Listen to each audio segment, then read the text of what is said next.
চিকলি বিল। চিকলি বিল হচ্ছে রংপুরের বিনোদন কেন্দ্রগুলির মধ্যে অন্যতম একটি পার্ক। রংপুর বিভাগীয় শহরের উত্তর পাশে দৃষ্টিনন্দন একটি বিনোদন কেন্দ্র। শহরের হনুমানতলা এলাকায় শত বছরের প্রাচীন চিকলি বিল প্রায় 100 একর জায়গা জুড়ে অবস্থিত। শীতকালে অতিথি পাখির আগমনে মুখরিত থাকে এই জলাধার। বিলের চারপাশে সংরক্ষণ করে পুরো এলাকাটি 2018 সাল থেকে বিনোদন পার্ক হিসেবে গড়ে তোলে সিটি কর্পোরেশন। বিলে ঘোরার জন্য আছে স্পিড বোট। গত কয়েক বছর ভ্রমণ পিপাসুদের আকর্ষণ করেছে জায়গাটি। দূর দূরান্ত থেকে দল বেঁধে বনভোজন করতে আসেন অনেকেই। চিকলি ওয়াটার পার্ক এর মূল আকর্ষণ হলো কৃত্রিম ঝর্ণা।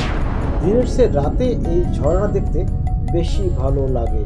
নানা রঙের আলোর ঝলকানিতে চোখ ভরে যায়।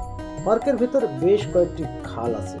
সেখানকার স্বচ্ছ জলে খেলা করে রঙিন মাছ। দর্শনার্থীদের বসে আড্ডা দেওয়ার জন্য বিভিন্ন জায়গায় চেয়ার বা বেঞ্চের ব্যবস্থা রাখা আছে। চিকলি বিলে শিশুদের জন্য চিত্ত বিনোদনের ট্রেন, চরকি সহ বিভিন্ন ধরনের রাইড স্থাপন করে নগর কর্তৃপক্ষ। বর্তমানে চিকলি বিল দুভাগে বিভক্ত। বিলের দক্ষিণে গড়ে উঠেছে ওয়াটার পার্ক। সেখানে প্রবেশ মূল্য 20 টাকা। সেখানে আরও আছে বিভিন্ন ওয়াটার রাইড। আর বিলের উত্তর পাশে যার নাম চিকলি ওয়াটার গার্ডেন, যার প্রবেশ মূল্য 30 টাকা। বেসরকারি উদ্যোগে গড়ে ওঠা চিকলি বিনোদন পার্কের পাশেই আছে রিসোর্ট। আছে আলাদা আলাদা 5টি সিটিং এরিয়ার রেস্টুরেন্ট। আছে জেট স্কি সহ নানা water ride, artificial waterfalls, toy train ও বিশালাকার চরকি সহ আরও নানা রাইড। সেখানকার বিশালাকার চরকিতে চড়লে রংপুর শহরকে পাখির চোখে দেখতে পাবেন। পরন্ত এক বিকেলে কাটানোর জন্য অসাধারণ এক স্থান চিকলি বিল।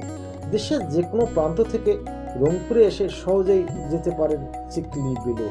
রংপুর শহরের কেন্দ্রেই যার অবস্থান। চিকলি বিল আসার পথ মূলত দুটি, একটি সাগরপাড়া দিয়ে, আরেকটি শহরের পুলিশ লাইনের সামনে দিয়ে। হনুমানতলা বাজার পার হয়ে একটু সামনেই হাতের বামেই বিলের প্রবেশ পথ। আজ এ পর্যন্তই। আল্লাহ হাফেজ।